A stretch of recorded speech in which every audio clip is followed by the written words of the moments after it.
नमस्कार, जनतंत्र टीवी देख रहे हैं आप। मैं हूं आपके साथ साहिल धुलिया। बुलेटिन की शुरुआत करेंगे बड़ी खबर के साथ। सीएम नायब सिंह सैनी ने बड़ा ऐलान किया है। तो हरियाणा में अग्निवीरों को 10% आरक्षण दिया जाएगा और सरकारी नौकरियों में अग्निवीरों को यह आरक्षण मिलेगा। तो ग्रुप सी की भर्तियों में भी आरक्षण दिया जाएगा। ग्रुप सी और डी की आयु सीमा में 3 साल की छूट भी दी गई है। पुलिस और माइनिंग गार्ड में आरक्षण मिलेगा। बिना ब्याज के 5 लाख तक का कर्ज भी अग्निवीरों को दिया जाएगा। बड़ी खबर आपको बता रहे हैं। नायब सिंह सैनी ने यह बड़ी घोषणा अग्निवीरों के लिए कर दी है।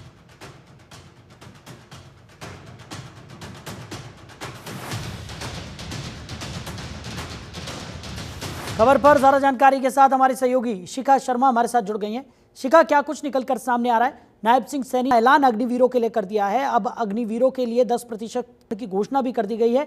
साथ ही साथ अगर वो किसी तरह का कोई व्यवसाय शुरू करना चाहते हैं तो 5 लाख तक का कर्ज यहाँ पर बिना किसी ब्याज के अग्निवीरों को दिया जाएगा। इसकी भी घोषणा की गई है। एक बड़ी घोषणा यहाँ पर, क्योंकि अग्निवीरों को लेकर लगातार सवाल यहाँ पर खड़े हो रहे थे और ऐसे में नायब सिंह सैनी ने ये जो बड़ी घोषणा कर दी है, इससे जा सकती है अग्निवीरों के लिए। देखिए, जब प्रेस वार्ता शुरू हुई, सबसे पहले सीएम ने ये कहा कि कांग्रेस जो है वो अग्निवीर के मुद्दे को लेकर लगातार जनता को बहलाने की कोशिश है और एक ऐसी योजना जो चलाई जिसके द्वारा हमें जो योजित जो या कहते हैं कि जो सीखे हुए हमें योग्य जो सैनिक है वो इस योजना के द्वारा हमें मिलेंगे। उसके बाद जो ऐलान जो है लगातार वो ये किए गए कि जितने भी ग्रुप सी में सिविल पदों पर सीधी भर्ती होंगी उनके लिए 5% हॉरिजॉन्टल आरक्षण जो है वो दी जाएगी जो ग्रुप बी के होंगे। साथ साथ ये भी कहा गया कि अगर कोई भी औद्योगिक इकाई यानी ऐसी कोई कंपनी है जो 30,000 तक की रुपए की वेतन जो है वो किसी सैनिक को देंगी तो उसको 60,000 तक का वार्षिक सब्सिडी जो है वो सरकार के द्वारा दी जाएगी। यानी कहने का ये कहा सकता है कि और अग्निवीर के जितने भी बैच है उनको 6 साल तक की छूट जो है वो दी जाएगी।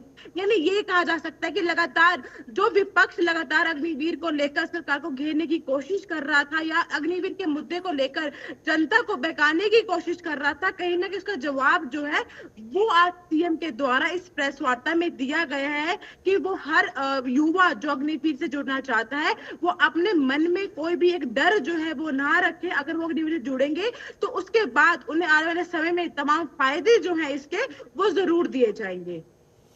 शिखा, जिस तरीके से बड़े बड़े ऐलान यहाँ पर किए जा रहे हैं और नायब सिंह सैनी ने भी जिस तरीके का ऐलान यहाँ पर कर दिया है, कहीं ना कहीं अग्निवीरों को लेकर जो सवाल और जो कटघरे में सरकार को खड़ा करने की कोशिश विपक्षियों की तरफ से की जा रही थी, उसका जवाब देने की कोशिश यहाँ पर लगातार की जा रही है। क्योंकि अलग अलग तरीके की योजनाएं यहाँ पर लागू की जा रही है और अलग अलग तरीके के ऐलान भी यहाँ पर सरकार की तरफ से अग्निवीरों के लिए किए जा रहे हैं। देखिए कि हरियाणा में विधानसभा चुनाव जो है बहुत नजदीक आ रहे हैं। ऐसे में विपक्ष जो है वो अलग अलग मुद्दों को लेकर सरकार को घेरता रहता है। उनमें से एक अग्निवीर भी है और इसका मुद्दा लोकसभा में भी उठा था और अब जब कांग्रेस के द्वारा जनता मांगे जवाब एक अभियान जो चलाया जा रहा है उसमें अग्निवीर को बार बार उठाया जा रहा है। ये कहा जा रहा है कि अग्निवीर का कोई फायदा जो है वो उन सैनिकों को नहीं मिलेगा तो इस योजना से जुड़ते हैं। तो कहीं ना कहीं आज उन सारे सवालों का जवाब जो है सीएम के द्वारा इस प्रेस वार्ता करके दे दिया गया कि वो हर नौजवान जो इस योजना से जुड़ेगा और जब वो 4 साल उनके पूरे हो जाएंगे तो लगभग सारे फायदे जो है उसके जरूर उनको दिए जाएंगे। उनको नौकरी जो है वो भी कर सकते हैं, अगर वो अपना बिजनेस कर सकते हैं तो उसका फायदा भी जो है उनको जरूर दिया जाएगा। यानी हर चीज में उनको इसका एक फायदा जो है वो आने वाले समय में जरूर मिलेगा। कहीं ना कहीं विपक्ष जो है वो जनता को और खासकर नौजवानों को बहलाने की कोशिश ना करे कि वो इस स्कीम से ना जुड़े। चलिए शिखा, हमारे साथ जुड़ने के लिए, इस तमाम जानकारी के लिए आपका बहुत शुक्रिया।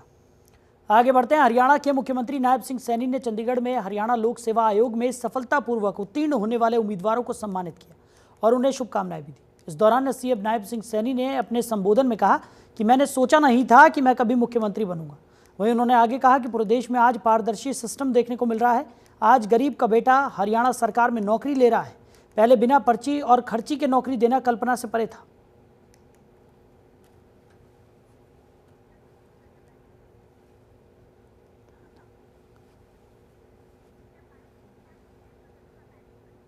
तो सीएम नायब सिंह सैनी ने उत्तीर्ण होने वाले उम्मीदवारों को सम्मानित यहां पर किया। उन्होंने कहा कि गरीब का बेटा हरियाणा सरकार में नौकरी ले रहा है। HPSC ने सम्मान समारोह का आयोजन कराया था, जिसमें नायब सिंह सैनी ने शिरकत की और समारोह में शामिल होने के बाद नायब सिंह सैनी ने सभी उत्तीर्ण होने वाले उम्मीदवारों को सम्मानित किया। मैं कर रहा था,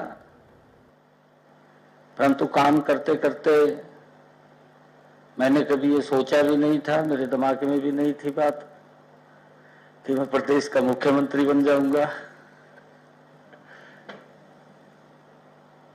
ये अगर सोच कोई आई है, ये सोच आदरणीय नरेंद्र मोदी जी के विजन से आई है। ये काम तो कर रहा है, परंतु काम करते करते उसको सम्मान भी देना है। कितना बारीकी से ध्यान करते हैं। हमने ये भी देखा, कहीं ना कहीं किसी स्टेट के अंदर जाना होता था, पिछले दिनों कुछ अवार्ड्स दिए गए। जब ये 2014 के बाद अवार्ड देने की बात आई तो उन्होंने देखा कि एक श्रमिक असम के चाय बागानों के अंदर काम कर रहा है, मेहनत कर रहा है, और जो उसके अंदर एक प्रतिभा थी, उस प्रतिभा को लेकर के वो वहां पर नई नई चीजों को आगे बढ़ाने का काम उसके अंदर कर रहा है।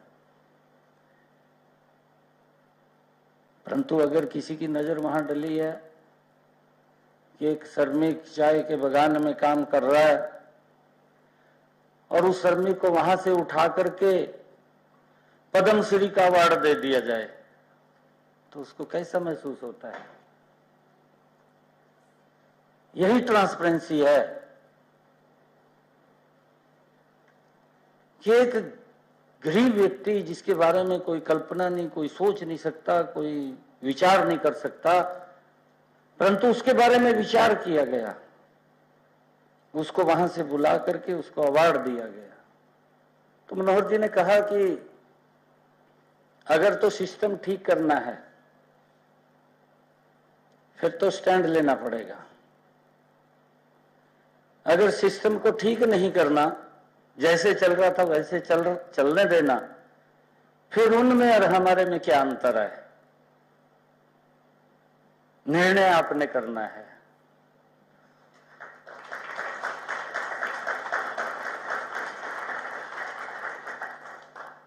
तो मैं वो पर्चियां जेब में पैका वापिस मैंने दोबारा कुछ नहीं बोला, और आज उसका परिणाम ये निकला, क्योंकि मैं पूरे प्रदेश के अंदर घूमता हूं, आप भी जाते हैं, आपके सामने भी है। क्या आवाज आ रही है? बिना पर्ची बिना खर्ची के। कल्पना से परे की बात है कि जो HCS एक अधिकारी अगर कहीं रिश्तेदारी में होता था नजदीक की, वो लगता था आज एक गरीब मां का बेटा भी HCS हरियाणा की नौकरी में लग रहा है। ये हमारे लिए बड़े सुखद की बात है। जो गुड गवर्नेंस की हम बात करते हैं, गुड गवर्नेंस की बात यही है कि लोगों को, जीवन को सरल किया जाए। कई बार कोई व्यक्ति काम के लिए जाता है, वो तो अधिकारी के पास इसीलिए जाता है कि भाई मुझे राहत मिलेगी और मुझे कुछ न कुछ इसमें जो समस्या आ रही इसका समाधान निकलेगा, क्योंकि समाधान आप लोगों ने निकालना है। और अगर वो समस्या उसके सामने और समस्या बन जाए तो कहेगा ये सिस्टम किस काम का है, इस सिस्टम का मैं क्या करूंगा। तो हमारा जो दायित्व है, क्योंकि सरकार ने जिस सोच के आधार के ऊपर, अभी मुझे ध्यान में है, खुल्लर साहब के पूरा ध्यान में है, क्योंकि इनकी कलम से वो सारी बातें निकलती हैं। डॉक्टर बनने के लिए करोड़ों करोड़ रुपया दिया जाता था, एक डॉक्टर एडमिशन भी हो जाता था। गरीब का बच्चा तो अगर परसेंटेज भी ले लेता था वो भी डॉक्टर नहीं बन पाता था, कोई और बन जाते थे डॉक्टर। उसका पूरा सिस्टम ऊपर से नीचे तक तय किया और ये तय किया कि भाई मैनेजमेंट को भी अगर सीट देनी है तो उसके ऊपर भी कैप लगा दें। कैप लगा करके ये कहा कि जो हमारा नीट की परीक्षा है उसी में से ही जाएगा, वो भी अपनी तरफ से नहीं होगा कुछ भी। और उसकी भी लिमिटेशन तय कर दी कि भाई इतना पैसा ही अगर मैनेजमेंट का कोटा है तो इतना पैसा वो ले सकता है। उधर केंद्रीय मंत्री मनोहर लाल पश्चिम बंगाल के दौरे पर हैं। इस दौरान केंद्रीय मंत्री मनोहर लाल ने कोलकाता में दामोदर घाटी निगम कार्यालय का दौरा किया। उन्होंने कहा कि जब से मैंने विद्युत मंत्रालय का नया चार्ज लिया है उसके बाद अलग अलग प्रदेशों में जाकर जितनी भी परियोजनाएं हैं उस पर बातचीत करके जानकारी प्राप्त कर रहा हूँ। डीवीसी यहाँ की बहुत बड़ी PSU है, ये 2 राज्यों में फैला हुआ है। कुछ मुद्दे इन्होंने बताए हैं जो मुद्दे पावर विभाग के हैं, उन पर हम बात करेंगे। कुछ मुद्दे राज्य सरकार से भी जुड़े हैं, हम उन पर भी बातचीत करेंगे।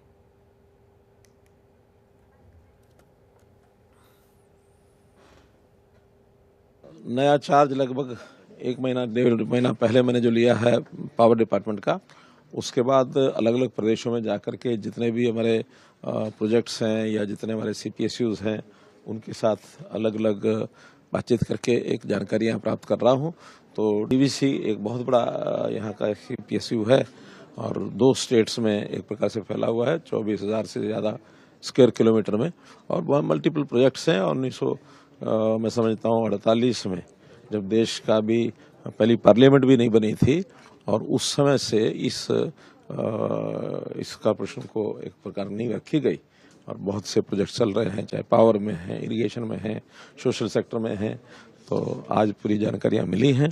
कुछ इश्यूज इन्होंने बताए हैं, जो इश्यूज पावर डिपार्टमेंट के हैं या गवर्नमेंट ऑफ इंडिया से जुड़े हुए हैं उनकी सबके जाकर बातचीत करेंगे। और कुछ स्टेट गवर्नमेंट के साथ भी इश्यूज हैं, उन स्टेट गवर्नमेंट्स के इश्यूज के ऊपर भी संबंधित जगह चर्चा जहाँ करनी होगी करेंगे। पहली बात है कि ये समस्याएं सरकारों की बजाय जनता की ज़्यादा होती हैं, जनता प्रभावित होती है, इसलिए समस्याओं का हल तो होना ही चाहिए। अब चूंकि अभी तो वन साइडेड एक तरफ की सारी बातचीत अभी आई है, जब सरकारों की बातचीत होगी, मुख्यमंत्री गण आएंगे, बैठेंगे, उनकी ओर से जो विषय आएगा तो ज़रूर उसके ऊपर हम विचार करके उन लोगों को बैठाएंगे, आपस में सहमति बनवाएंगे कि ऐसी समस्याएं हल हों और जनता को कोई परेशानी ना हो। तो कांग्रेस सांसद दीपेंद्र हुड्डा की हरियाणा मांगे हिसाब पद यात्रा अंबाला पहुंची, जहां कांग्रेस कार्यकर्ताओं ने गर्मजोशी से पदयात्रा का स्वागत किया। इस दौरान पदयात्रा में भारी संख्या में लोगों की भीड़ देखी गई। वहीं सांसद दीपेंद्र हुड्डा ने कहा कि सरकार ने हर वर्ग को ठगने का काम किया है, उसका हिसाब मांगा जा रहा है। यात्रा को लोगों का बहुत प्यार और सहयोग मिल रहा है। दीपेंद्र हुड्डा ने आगे कहा कि हरियाणा लोकसभा में भाजपा हाफ हो गई है और विधानसभा में साफ हो जाएगी। सरकार चुनावी घोषणाएं कर रही है जो जमीन पर दिखाई दे रही है। वहीं हरियाणा में अपराध पर भी दीपेंद्र हुड्डा ने सवाल उठाए और कहा कि हरियाणा अपराधियों का शरण स्थल बन गया है।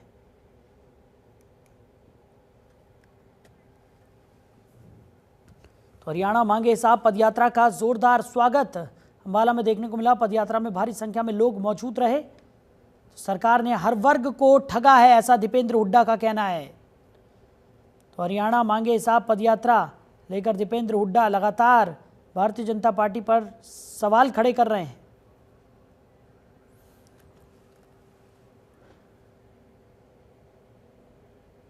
हरियाणा को विकास की पटरी से उतार दिया भाजपा ने। आज देश में सबसे ज़्यादा बेरोजगारी, देश में सबसे ज़्यादा अपराध, देश में सबसे ज़्यादा नशा, आज हरियाणा में ऐसी स्थिति बन गई। हरियाणा की गरीब आदमी के अधिकारों से उनको वंचित रखा गया।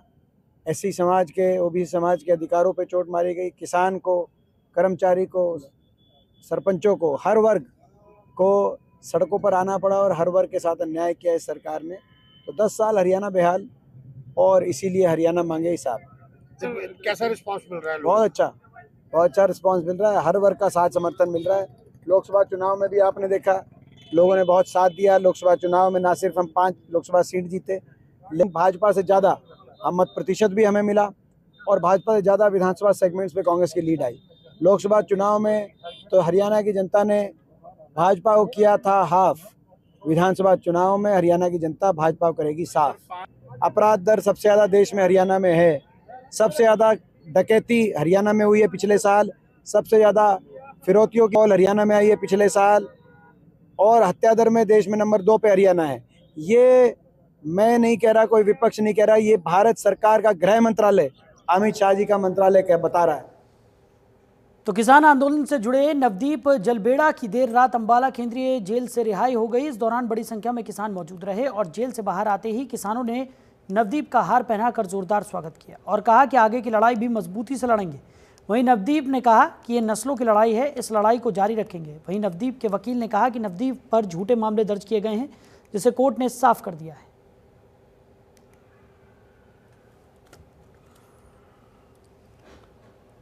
करते हैं सारी संगत का, जिन्होंने भी अब तक कोई भी थोड़ा सा भी प्रयास, हाँ का नारा भी हमारी रिहाई के लिए मारा है। हमारे वकील साहिबान यहाँ पे खड़े हैं, रूही जैन जी, ये पिछले 5 साल से लगे हुए हैं किसानों के प्रयास के अंदर। तो सारी संगत का धन्यवाद है। कल का प्रोग्राम है अनाज मंडी के अंदर, तो आपका वहाँ भी तहे दिल से धन्यवाद करेंगे सबका। तो सबको बेनती करते हैं ज़्यादा से ज़्यादा संख्या में कल अनाज मंडी में पहुंचे। आगे की रणनीति भी तय करनी है, MSP गारंटी कानून की लड़ाई भी हमने आने वाले टाइम में जीतनी है और कर्जा मुक्ति की लड़ाई भी जीतनी है। तो सबको बेनती है कल ज़्यादा से ज़्यादा संख्या में अनाज मंडी में पहुंचे अम्बाला शहर। दिल्ली कूच की कॉल दी है, तो अब आप वो हम पहले हम हट ही नहीं सकते पीछे, ठीक है ना। लड़ाई नस्लों पे आ चुकी है, ठीक है। आज हमारे बच्चे प्रवास कर रहे हैं कनाडा अमेरिका, क्यों कर रहे हैं? क्योंकि हमारा कितना मजबूत नहीं, हमें रेट नहीं फसलों के दिए जाते, बेरोजगारी है यहाँ पे, इसलिए कर जा रहे। तो MSP तो अब नस्ल की लड़ाई है, इससे पीछे हटने का सवाल नहीं बनता। और ये जिंद जब किसानी की लेके लग जाएगी ना, तब पीछे हट जाएंगे। जब तक जिंदा है तो किसानी के लिए लड़ाई थी जो सबके सहयोग के साथ है।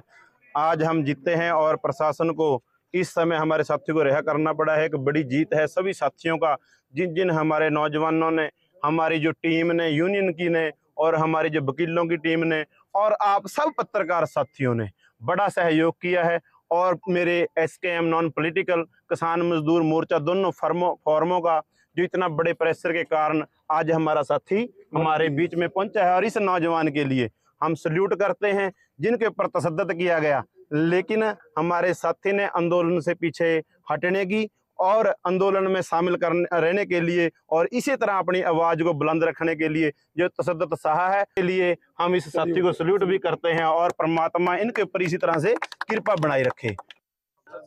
देखिए, आज जो हम लोग इतने दिनों से कह रहे थे कि जितने भी केस हैं सारे झूठे हैं, माननीय उच्च न्यायालय ने जो आज डिसीजन दिया है उसमें ये लिखा है कि लगातार जिस हिसाब से केस बने हैं तो दिखता है कि ये केस सब झूठे हैं। तो आज मैं यही कहूँगा, सत्यमेव जयते। देखिए, आज जो हम लोग इतने दिनों से कह रहे थे कि जितने भी केस हैं सारे झूठे हैं, माननीय उच्च न्यायालय ने जो आज डिसीजन दिया है उसमें ये लिखा है कि लगातार जिस हिसाब से केस बने हैं तो दिखता है कि ये केस सब झूठे हैं। तो वाटर कैनन बॉय नवदीप की रिहाई के बाद किसानों ने अंबाला SP ऑफिस का घेराव रद्द कर दिया था और अनाज मंडी में इकट्ठा होकर धन्यवाद कार्यक्रम करने का ऐलान किया था। वहीं अंबाला पुलिस ने शहर में धारा 144 लागू कर दी है, जिसके तहत एक जगह पर 5 या 5 से ज़्यादा लोग इकट्ठा नहीं हो सकते। वहीं किसानों के ऐलान के बाद सुबह से ही अंबाला अनाज मंडी में पुलिस का कड़ा पहरा है।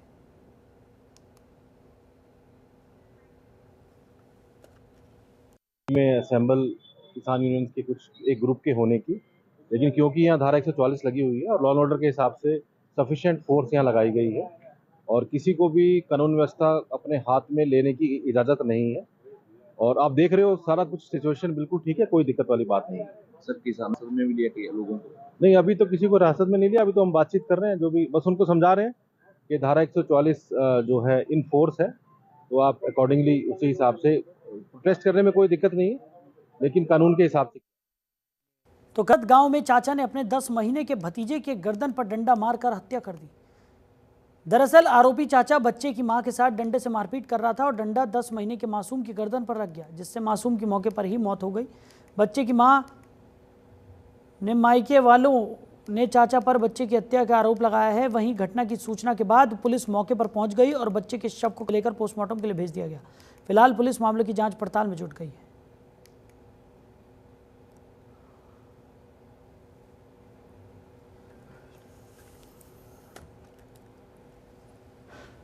जी दहेज का मामला था जी।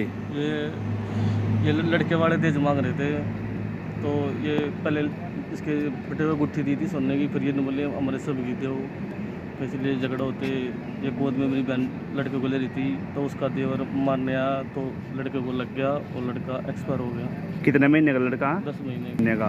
और कहाँ का रहने वाला है ये बरसत का लड़का था। अच्छा, मारा किसने है? देवर, ये लड़के के चाचा ने। लड़के के चाचा ने। अच्छा, तो ये सोनीपत से बरसत ब्याह रखी है लड़की। लड़के का क्या नाम है? पूजा। और वो लड़का जो मरा है? राघव। और ये चाचा ने मारा है? चाचा ने मारा। चाचा क्या नाम है? दीपक। अच्छा, ये दहेज मांगते थे, कब से परेशान कर रहे थे? 1.5-2 साल से परेशान कर रहे थे। उससे पहले कोई शिकायत आपने दी? दी है, फिर रिपोर्ट यहाँ पे कार्रवाई दर्ज करवाई थी जी 6 महीने पहला। आप कौन लगते हैं? मैं लड़के का मम्मा हूँ। मामला तो जी 2-2.5 साल से इनका रोड़ा चल रहा है आपस में जी। कई बार 4-5 फैसले पंचायती भी हो चुके हैं जी। और 2 FIR की मैं फोटो ले रहा हूँ। यहाँ इसी थाने में FIR दर्ज भी करा रखी मैंने जी। और ये लास्ट में 3 है, फिर भी मैंने राज्यबंदी से कोई घर बस जाए लड़की का जी। तो फिर भी मैं फैसला करवा दिया तो उसके बाद भी दोबारा ये काम हुआ इनका। तो अब आज वो हाँ, आज मौके पे हम पहुँच नहीं पाए और इन्हें ये हादसा कर दिया। उसके बाद पहुँचे हम तो डेड बॉडी। आपने कैसा पता लगा? हमारे पास फ़ोन गया जी। फ़ोन गया, मेरी सिस्टर ने फ़ोन कराया।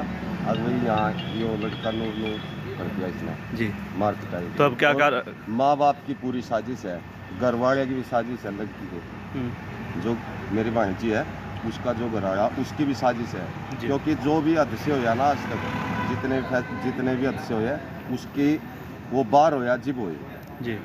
तो अब क्या कुछ कार्रवाई चाह रहे हो? कार्रवाई जो कानून के वो है।